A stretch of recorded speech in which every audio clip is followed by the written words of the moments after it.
Hi Posh Consultants, it's Nicole, your awesome Perfectly Posh team leader. And right now I wanted to take a few minutes and show you guys how I make some of my samples.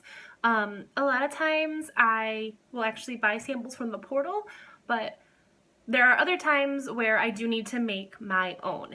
That could be Snarky Bars. I have yet to see any Snarky Bar samples in the portal. So Snarky Bars are something that you will want to make yourself. Two, if someone wants to try a product and I don't have a portal sample on hand, I like to be prepared and have everything I need to make my own samples. This way, you have a sample your customer wants, you have all your bases covered, and a lot of times this way you can try all of the Posh items that you want to try and have almost the whole catalog on hand for your customers to try. And what's the best way to get a customer? Get Posh on them.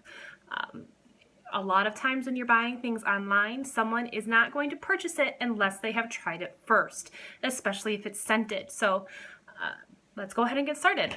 First, there aren't too many things that you need when you make samples, other than obviously you need your full-size product. And I'm going to start with something you might put in a container. So this will be face wash, face mask, Big Fat Yummy hand cream, our foot creams like Schwanky and Soft or Toes Before Bros, anything that you can squeeze that doesn't have to be cut or changed in any way, any of the shampoos. So for that you need a, I find a 3-gram container works perfect. There are other ways to do samples, but again, this is just the way I do it. You can get larger or smaller, but a 3-gram is about the same size as what the portal samples are as well. You get a few uses. It's not too much. It's not too little. The only time it might be too little is if it is a shampoo. So you can get these on, I got mine on Amazon. You can buy them in bulk. You do not have to buy them on Amazon. Sometimes the little travel center areas on grocery stores will have them, but keep in mind you are paying more for those. So if you're planning on making samples, I recommend hitting up Amazon and going in bulk.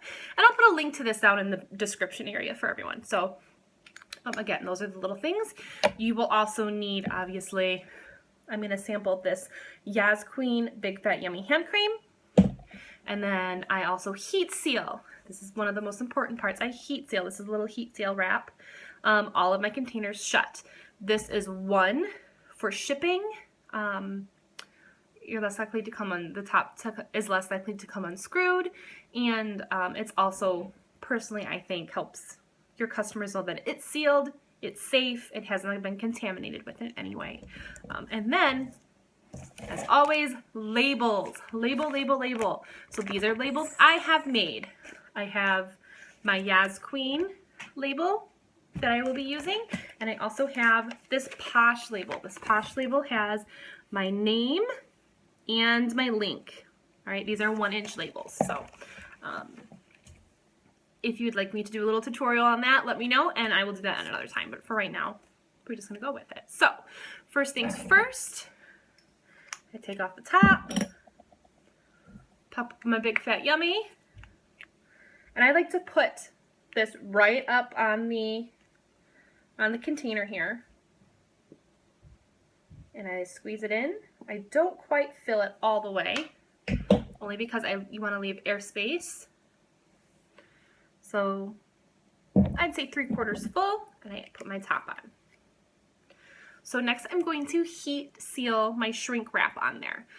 Again, these are something I found on Amazon, and I will link in the description to them. These are actually, the ones I bought are a little bit too wide for my containers. So a little bit bang for my buck. I'm going to cut them lengthwise down the middle.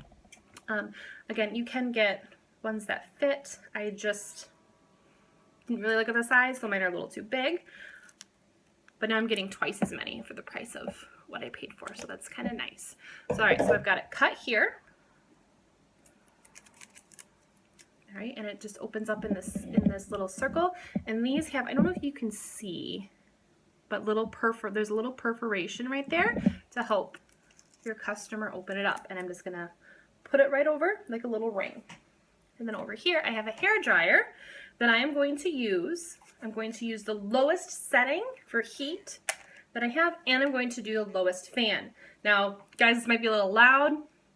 Bear with me while I do this. But what you're gonna see is I'm going to apply the heat and it's going to shrink to the size of the container. All right, here we go.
All right, guys, so I have my plastic. As you can see, it's not super smooth. If I would have continued to use the hair dryer, it would have been smooth. If you look, I kind of have some pock marks on my wrap, but just for the sake of this video, I'm just going to leave it. Normally, I would continue to use the heat from the hair dryer and apply it to those areas, and it would smooth right out. So yeah, so next I want to apply my label. It's up to you if you want to apply your labels before or after you use the wrap. I have not had issues with the heat affecting the label, but it's just how it worked. So I put my Yas Queen sticker on the top, like so. And then I'm going to put my Perfectly Posh contact info on the bottom. Posh, right on the bottom, right there. And again, the 1-inch labels work fantastic. Again, these labels are something I have found on Amazon. I have not been able to find them in the full sheets anywhere else. So it's just how the cookie crumbles. So next, the last thing I want to show you for my samples are how I sample my chunks or my snarky bars. It's the same way. I'm just going to show a chunk. Otherwise we'd be here all day. So if I were to sample this Milking It chunk, obviously I can't just send, I don't want to send a whole chunk just as a sample. So what I would do is I would unwrap this chunk and I'm going to slice it like so. There are a couple different ways. There are 2 methods I personally use. Some chunks, like the Milking It chunk here, they are softer chunks. They're easier to cut. Other chunks like Gender Bender are a little bit more hard and firm and therefore more difficult to cut. So for those chunks, you want to unwrap your chunk bar, put it on a microwave safe plate, and you're going to microwave it for 10 seconds. Take it out, flip it over, microwave it for another 10 seconds before you slice your chunk. Or your snarky bar. Snarky bars, you do not need to microwave. They will melt. Do not microwave a snarky bar. Some consultants might tell you otherwise. Personally, bad news. So next you're going to need a super sharp knife. I have this knife. This is a Shun Classic knife here that I use. Because I was a chef, this is a really, really good knife.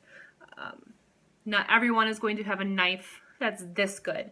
These are typically pretty expensive, but you're not going to get a knife much sharper than that. So it's what I use. You can just use whatever knife you are comfortable using. So what I'm going to do is I'm going to run the knife under really, really hot water. I'm going to dry it. I mean, it's going to be hot, so be careful. And then microwaved or unmicrowaved, unwrapped, I'm going to slice my chunk or my snarky bar. That simple. On a cutting board, of course. And then I put my chunks in these cute little bags. They're like little Ziploc bags. You can get these almost anywhere, guys. Craft store, bead section, that's where they're gonna be. And then I like to put, like if I were doing a snarky bar, what is a snarky bar? What does it do? This little information card. And guess what's in the back, you guys? Contact info. So on the bag, I would also have my contact info on one side and a sticker for whatever chunk I'm using on the other side. So chunk goes in there, labeled with my info and what type. I staple my card to the back, like so. Everything always has labels, always has information. So here's a finished Feel Better Soon chunk that I have put together. All right. So I have my little what is a chunk information card on the back. And I have my information on the back of the chunk as well. So that is how I sample my chunks and snarky bars.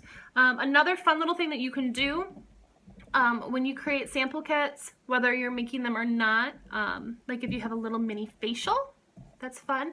And I print out these little cards with a picture of the item and a little description, and these are all the order you'd want to use them. So face wash, mask, moisturizer. So that's just a little fun tip. I hope this helps you guys. If you need any questions, leave a comment below and I will get back with you as soon as I can. And check the description section for links to all of some of these specialty items that I purchased on Amazon. So again, I hope this helped you guys. Thanks. Bye.